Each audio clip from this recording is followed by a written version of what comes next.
Indeed, some of the leaders of the World Revolution have spoken here, including Commandant Lesquet, a member of the Central Committee of the Communist Party of Cuba, and also one time the Vice President of Cuba spoke in this very forum.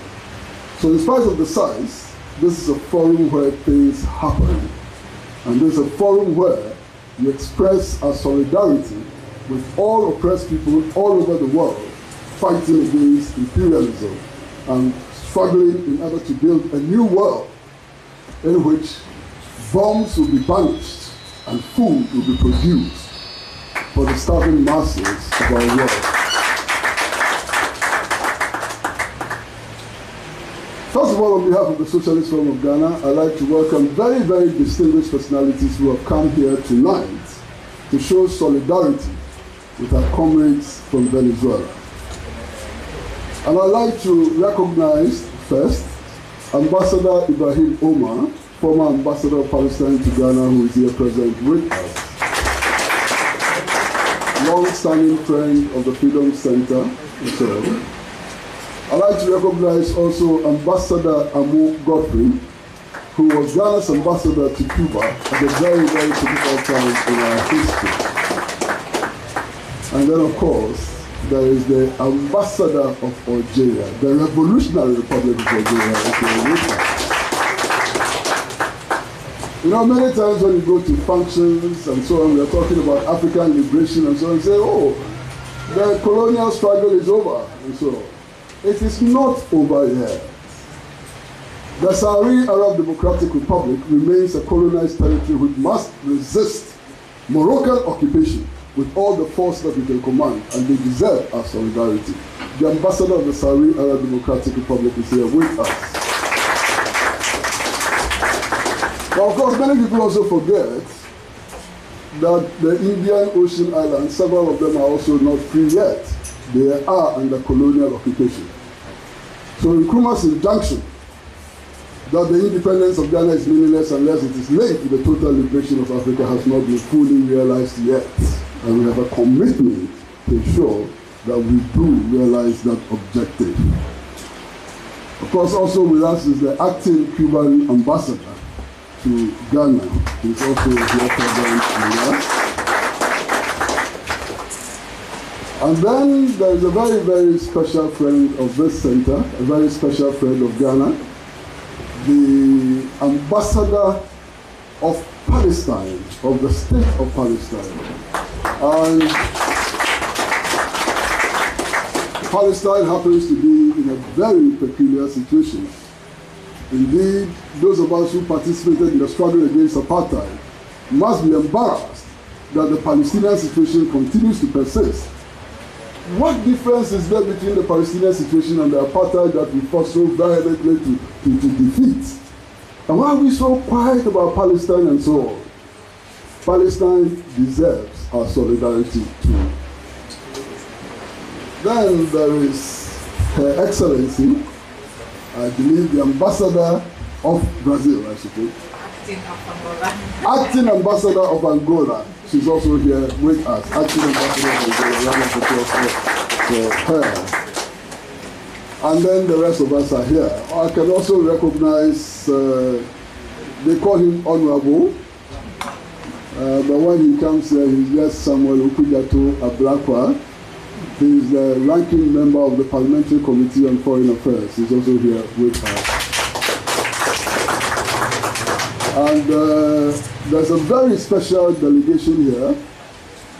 I haven't met them all yet, but I recognize Cosmos. And Cosmos comes from the Pan-African Today project. Pan-African Today project is a very, very big project, almost at par with ALBA, except that it has no state actors.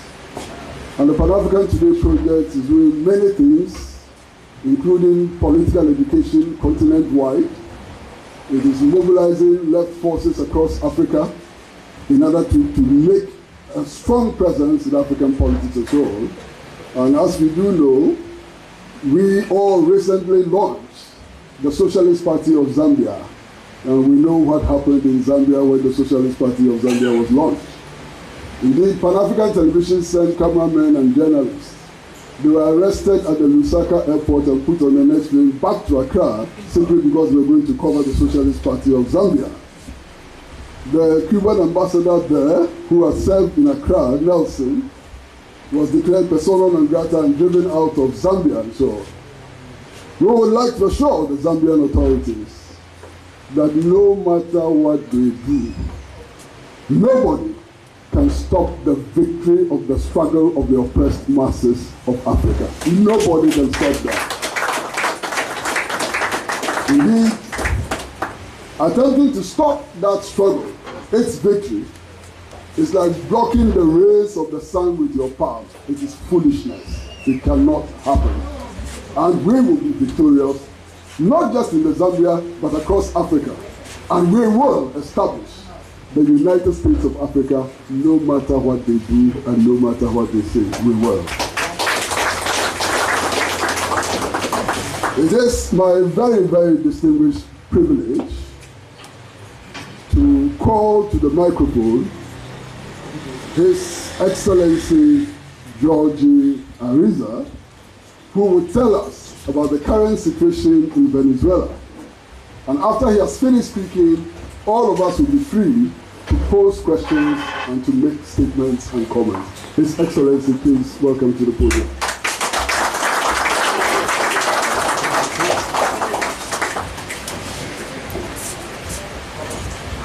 Well, thank you very much. In this place, as you said, things happen. And we believe that many things have to happen in all of our nations, in all of our countries, in order to be really independent, really free, really democratic. And Venezuela is in the middle of many events. It's in the center of the mass media. It's in the center of political issues from the most powerful nation, government, which is the government of the United States. And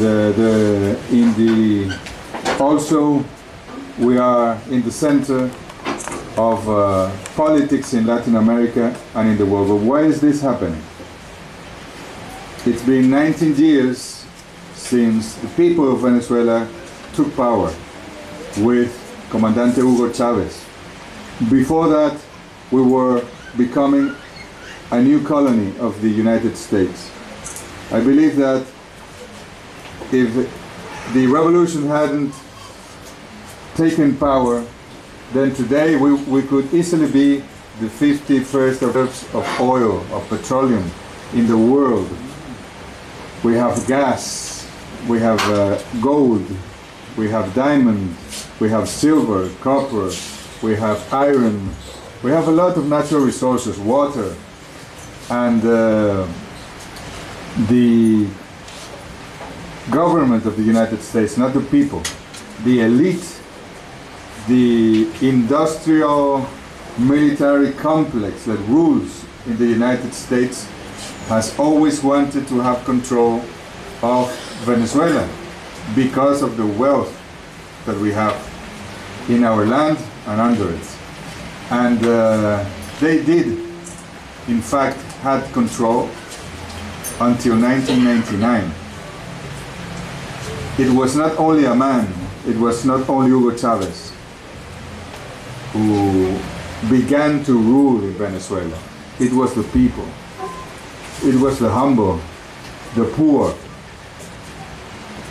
And from the United States administrations, using the CIA, the USAID, the NED, and all the tools that they have tried to overthrow our government many times. They successfully did it once, in April 2002, when there was a coup d'etat with the military, with the media, with the chambers of businessmen, companies. But it only lasted 47 hours, not even 2 days, because the people, and the people with military uniform, the military of Venezuela, were able to rescue Comandante Chavez and put him where he should be, in power. We have had 25 different kind of elections, many of them in 98, in 2000, in 2004, in 2006, in 2012, in some way 2009 as well, and 2013 and 2017, 9 of them have been presidential elections. And the US and the national bourgeoisie in Venezuela have funded the opposition parties, have gotten them together in spite of the differences that they can have, in order to win the elections, and they have failed. We only lost 2 elections. A proposal to reform the constitution in 2007 and the National Assembly elections in 2015. And we recognized, we accepted the results, and we kept on struggling. But they have lost 23 times. And the last time they lost was last 20th of May. In spite of all the pressure that they put against the Venezuelan people, in spite of the sanctions, the so-called sanctions, which is an attempt to completely block the Venezuelan economy. In spite of all of that, they weren't able to convince the Venezuelan people to vote against themselves, to vote against their government. And the Venezuelan people supported Presidente Maduro by a wide margin. So it is a very good news, but it is also a bad news. In what sense? They have exhausted all the means. And a year ago, or less than a year ago, in August, the President of the United States, this fellow, orange hair fellow called Trump, he threatened Venezuela with a military operation, directly. He was being asked by the media, by the journalists, about North Korea and what he would do if he would attack North Korea or not. And he said, we spoke about Venezuela and North Korea. And about Venezuela we took some time. Then they asked him again about North Korea, and he said, no, but wait, I have to say something. By the way, we do not discard a military operation against the socialist dictatorship of Maduro because he's making his people starve and the people are suffering and it's not a democracy and all that. All those lies, let's say it that way. And we were surprised. I mean, we have suffered in Latin America for almost more than 100 years of invasions from the US. Dominican Republic, Guatemala, Panama, Grenada, Nicaragua at some point, and other kind of invasions, which are not necessarily with military, but they put the governments that they want to, they install military bases, platforms there, and they have control. Like, for instance, one of our neighbors, Colombia, there are more than 7 military headquarters there in Colombia from the United States, where you cannot go in without a passport, no? In Colombia. And it is supposed to be to fight against the drugs. But last year, Colombia produced 11% more drugs than the year before. And you know where that drug ends? In the United States. It ends in the blood, in the brain, in the nose of millions and millions of youngsters from the United States. And how does that drug get from Colombia, being controlled by the US and the DEA, to the people of the United States? Don't they have control at least of their ports, airports? No. Of course they do it, but they do it intentionally. So we are used in Latin America to defend our people from the United States. But once, of course, we had Cuba for years and years, almost alone. Then they were joined by Nicaragua, but the United States, at that moment, they had a strategy, and finally the Sandinista movement in Nicaragua was some way overthrown. And then Chavez came. The Venezuelan people came in 1999. But with Chavez then came Lula da Silva in Brazil. He's imprisoned now at this moment, because if he were released, he would win the elections this year. That's why he's in prison. Then came Evo Morales in Bolivia.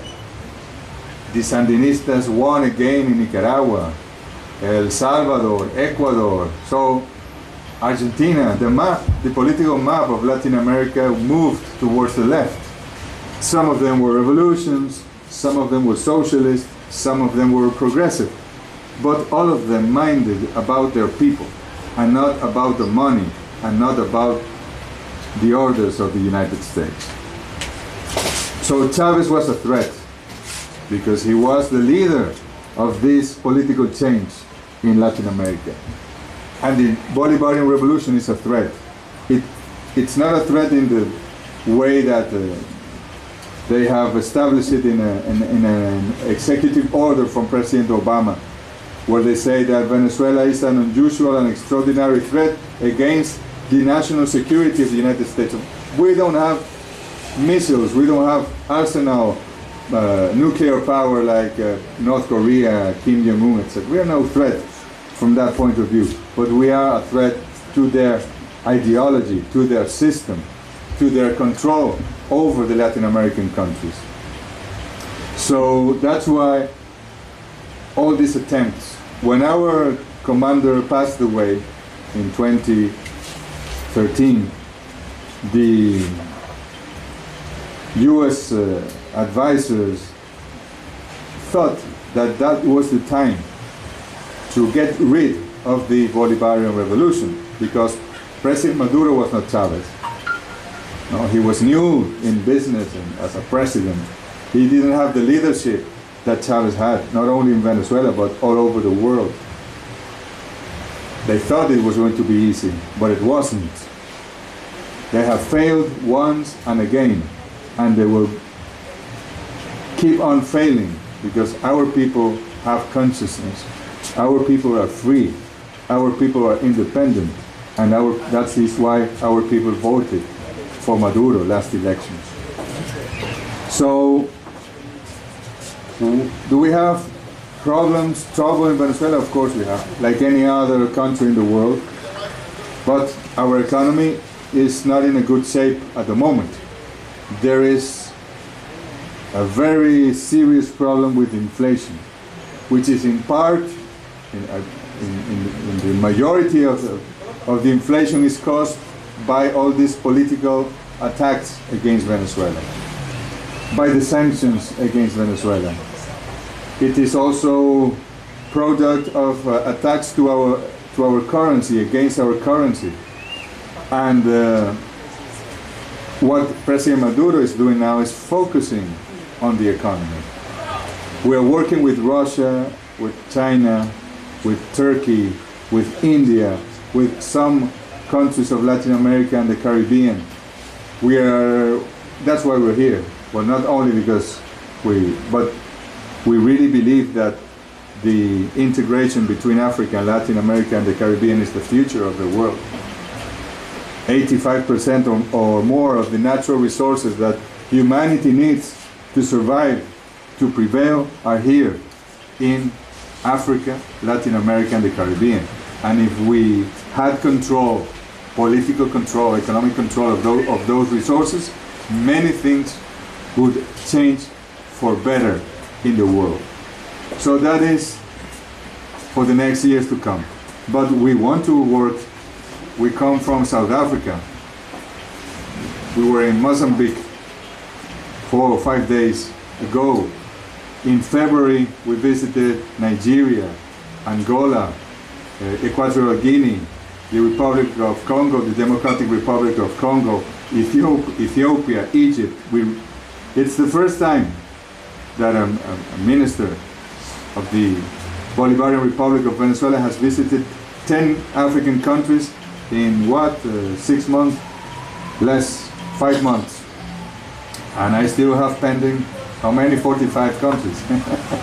So we have to enhance and we have to work together, because if not, the imperialism will do what they want, and we cannot accept that. We are under pressure. We are in the center of the event. Bad things are happening in Colombia. Very bad things are happening in Mexico, although the elections 10 days ago, a good man, a progressive man won the elections, but the last governments have been terrible for Mexico. Bad things are happening in the United States with the immigrants. They are expelling people. They don't like the people, well, they like some kind of people from other countries, the ones that have money, you know, the ones that can invest, but they don't like others. It's America first, or it's Trump only, no? So we have to defend ourselves, and we have to work with our friends, brothers, sisters, and allies to defend each other. This is the time. This is the right time. The humanity with capitalism will not give us 200 years or 100 years more.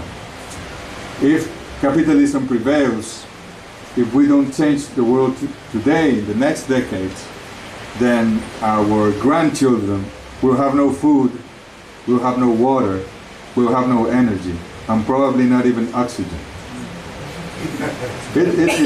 It seems dramatical, but it's not. It's the truth. We have to do it today. So that's why we are here, and we have the support of social movements, of left-wing parties all over the world, solidarity with the Venezuelan cause, but we also have to work through the institutions, through the governments. And for instance, for President Maduro, it was a very good news to hear about the free trade zone that is being built, worked by the African Union, by all the countries of Africa. It's a free trade zone not with Europe, not with the US, but amongst the African countries, the African economies. That is good news. But it can be better news if we can arrange a free trade zone of Africa with Latin America and the Caribbean. Then we would have control of our natural resources, of our trade. We can add value to our raw material with investment from within our countries. That could be the real future and process of economic independence of our people. It's not an easy way, so maybe that is what's going to happen, because we are here today. Maybe in 20 years there will be an economic zone, and not only free trade. That's probably not the best name or term. An economic zone from Africa and Latin America. And many countries in the world, just hearing about this idea, they are already afraid. And they will begin to do things to stop this from happening. Even the free trade zone in Africa is already being looked with very bad eyes, with a lot of hostility by many of the powerful countries, governments in the world. So we have to work a lot, but we have to work. In the left movements, usually we have a big trouble. We divide, we fracture, we don't get united. At least in Latin America, it's that way. We have to get together. Sometimes it's the communists and the social democrats, or the ecologists. We have to get together. The range is large. We need all the wills. We need all the people. We need of all the future. And we cannot divide that party, no, because he said so, he said something bad to me 10 years ago. We had a fight 5 months ago. No, we have to get together. The differences will always be there, and we will work on them. But we have to work on what we agree. And we agree that we have to save the world, that we have to save humanity, that we have to battle against socialism, that we have to be independent, that we have to unite, that the Pan-Africa project is possible, that the Latin America integration is possible. Of course it's possible, but we have to work without any kind of rest. Here there are important countries. Thank you, ambassadors, for coming. Solidarity with Cuba, solidarity with Palestine, always, of course. Venezuela has spoken loudly. Once a Palestinian asked me, he said, "Minister, who is the most important Arab leader of the 21st century?" I wasn't sure, because Arafat had passed away, Nasser was not around. I wasn't sure. I said, no, I really don't know. And he said, Hugo Chavez, no?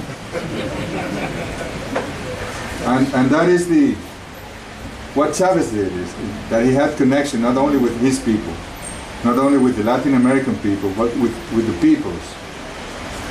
Whomever wanted to be free and to be happy had a connection with Hugo Chavez, had a connection with Fidel Castro.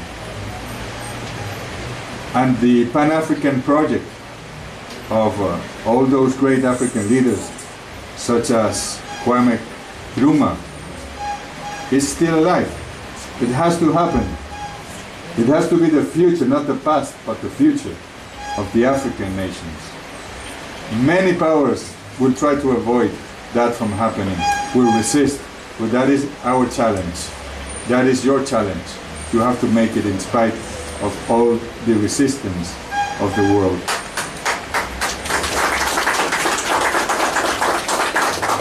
So, just to let you know what's happening now. We had elections in Venezuela. President Maduro won by a broad margin, but of course, because the political parties of the right-wing opposition that is subordinated to Washington didn't participate, didn't want to register for the elections, because they wanted to boycott the elections. Now the US government and the European Union and some Latin American governments say that they do not recognize the results of the election. They say that the elections are not valid and that we have to do new elections. So they say between October and December, Maduro has to go through a new election. It has to be fair, it has to be transparent. So the 10th of January the 10th of next year is when the new government of Maduro begins. 6-year government. So what these people are threatening with is that if we do not arrange new elections after the 10th of January, they will not recognize at all the Venezuelan government. They will isolate the Venezuelan government, and they will try to force the regime change, even supporting a military operation from the US. They are saying that there is a humanitarian crisis in Venezuela. Here in Africa, you know what humanitarian crises really are. In Venezuela we have trouble, yes. We have shortages of some products, of some medicines, but we don't have a humanitarian crisis. But why do they say there is a humanitarian crisis in Venezuela? Well, there are, in the last 2 years, 1 million Venezuelans have emigrated, have gone from Venezuela to some Latin American countries, some to the US, very few to Europe. But we are 32 millions in Venezuela. So 1 million has flown, but they say that the Venezuelan immigration in Colombia, in Chile, in Ecuador, in Peru is collapsing their systems. You know how many Colombians live in Venezuela? 6 million Colombians. And Peruvians from Ecuador and from other Latin American countries, Haiti, Trinidad, most probably more than 1 million. So it's at least 7 millions of Venezuelans, of people from other parts that live in Venezuela, and we have never said there is a humanitarian crisis in Colombia and it needs to be invaded and whatever. But they say it because that is one of the tools that imperialism has in Latin America. They did it in 1965 against a progressive government in Dominican Republic. They began to say that Dominican Republic had a humanitarian crisis, and they gathered in the Organization of the American States, the OAS, which is controlled by the US, and they said we have to send doctors, we have to send nurses, we have to send food because that government is socialist and they're killing their people. And you know what finally happened? They sent maybe 10 doctors, 4 nurses, a couple of tons of food, a couple of tons of medicines, and 10,000 Marines from the Army of the United States. And they invaded Venezuela, I mean Dominican Republic. So that's what they want to do with Venezuela. But we are not Dominican Republic from 1965. We are not Panama from 1989.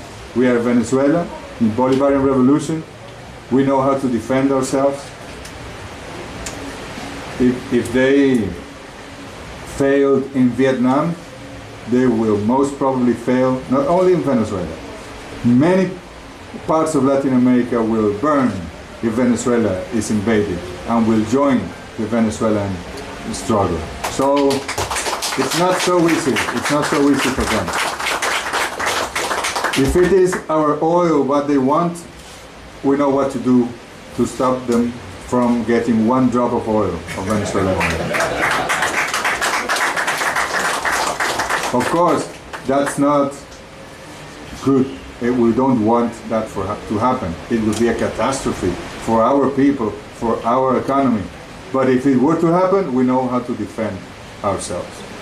We are trying to open channels of dialogue with the United States. We have had some success with some men from the Congress, from the Senate that are close to the Orange president. And we are trying to express that we can live together in spite of the differences. We have to insist, but we have to insist on protecting our people. So the next months, the next year for Venezuela is another challenge. We are always challenged and another challenge, and we have to win. We have no option. There is no option. It's victory or nothing. So we count on the support of the peoples of the world. I have said it many times as Minister of Foreign Affairs. Our friends in the world, even the Cubans, the peoples of the governments of the world, they say the Venezuelans have to solve their own problems by themselves. It's their sovereignty that is in. Okay, that's okay. But it's not only the Venezuelans. It is also you and you and you, because it's for humanity that we have to protect our processes. It's Cuba, it's Palestine, it's Syria, but it's Venezuela also. And we have to make it together. And without internationalism, without international solidarity, we won't make it. So it's not only the Venezuelans that have to do something about it and solve their internal affairs. It's always with our brothers and sisters solidarity that we can make it. So what we could ask the peoples of Africa, of Ghana in this case, is to keep on supporting the Venezuelan revolution, to talk out loud speak out loud and make the people know the truth about Venezuela. And then I am sure that with your support, that is going to be like gasoline for our people. That is going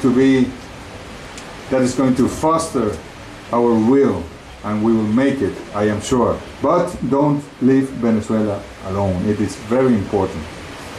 Then I know some people from the left that don't like the Venezuelan revolution, not really because they don't have the approach that they should have, but because Venezuela is so bad seen in the media that if you shake Maduro's hand, then they're going to say you're a dictator. So no, I'm a democratic left. I am democratic socialist. I am not Maduro. So they have to rethink what they are doing, because then they are going to regret not supporting the Venezuelan revolution today. It has happened in the past, even with Comandante Chavez. He was a military, but he was a Democrat. And many people from the left never liked Chavez because he was a military. And when he died, they said, oh, we lost Comandante Chavez.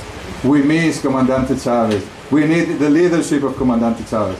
Why didn't you support him when he was alive? No? So my good friends, I don't want to speak longer, but it's not an easy struggle. Many battles are to come. We will win most of the battles. We will lose some of them, but finally we will win the war. And we expect to win this war without shooting a gun, without suffering a war, only with our will, only with our peoples together, and only with the security, the assurance that the world has to be in peace, that wars have to be forbidden, that people have to eat at least 3 times a day, that there is enough land in the world and capabilities in the world as for the peoples to eat 6 times a day for every human being in the world. So why is it that some eat 5 times a day and some don't eat at all? So that is our challenge, and we say it seriously. It's today, it's not tomorrow. We have to do it now, or we never did it. We will not have to explain this to our grandchildren or great-grandchildren, because they won't even get to be born, because there will be no humanity. So this is the time. And all the national good causes, such as Palestine or Cuba or Venezuela or others in the world, have to be supported. And Africa is a great cause also for the world. We believe in Africa. Comandante Chavez taught us that Africa is not a continent where 55 or 54 or 55 nations are. No, it is our mother. It is Mother Africa.